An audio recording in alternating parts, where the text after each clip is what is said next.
for more on Game 6, we're joined by Farhan, Lalji, and Ryan Rishaug. So, guys, the Oilers force a 7th and deciding game in this series. Connor McDavid and Zach Hyman step up in a must-win game.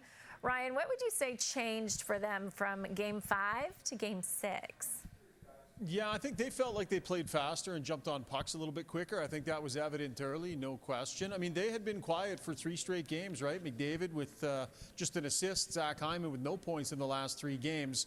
And so that line in its entirety stepped up big time tonight. I'll tell you, though, what I liked really early on in this game, though, was Dylan Holloway. How about a young player early on in this game when the team had a bit of a nervous start? Look at this play to the middle of the ice, using his speed, great finish.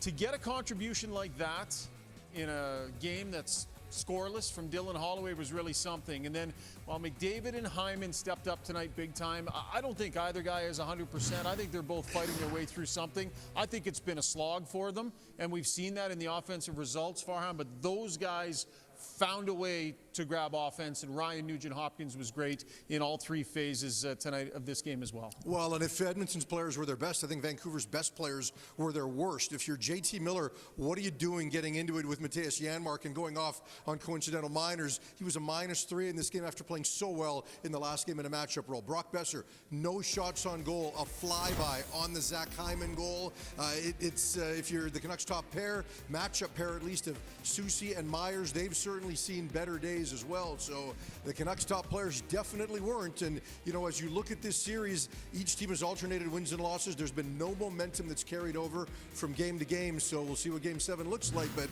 you know, one of the greatest skills an NHL player has is the ability to park it in the playoffs. The Canucks are going to need to show they've got that skill.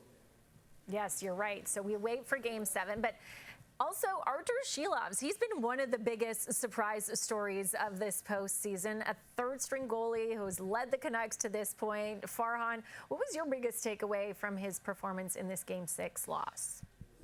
Well, much like Rick talking, I thought he was fine, right? I don't know that you're going to blame him for the loss, because I think over the final 40 minutes of this game, the Canucks just weren't very good at managing the puck. They allowed Edmonton to come at them and possess it some more. It wasn't necessarily an Edmonton forecheck. It was the Canucks, in my opinion, mismanaging it, and it led to some tough goals. And look, you look at this goal where he has a chance and it hops over him, but when the Canucks talk about playing into their structure and staples, Zach Hyman's not allowed to sit in front like that. This goal, the Evan Bouchard goal, I think he should have had that. A long shot from the point, he got a clean look at it, but for the most part I thought the Canucks didn't do a good job of protecting the middle of the ice, something that Tocchet has talked about repeatedly. But Thatcher Demko's not going to come out here and ride, you know, off into the sunset and be the savior in this game. Rick Tocchet made it clear, even though he practiced a little bit today at the morning skate, he is not going to play in Game 7. I don't see them going back to Casey DeSmith. I think they're going to go with Arturs Silovs and hope that the clock hasn't struck midnight yet for Cinderella here. Well, hopefully not for them, but the Oilers' penalty kill, it was perfect. 4 for 4 in this win. It's now at 85% in this series. Ryan, how important would you say the shorthanded effort was, especially killing off a 5-on-3? Yeah, it was huge, and you guys will remember they were perfect in the first round.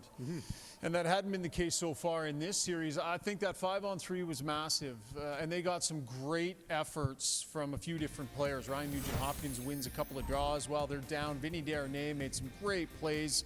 He's so big and rangy. So I think it ignites the bench. And we've talked before, Farhan, about the way you know, a power play that's struggling can drain the team that fails to convert, while a great penalty kill can ignite a team that is able to kill it off. So I think they did an excellent job tonight. I think it made a big difference.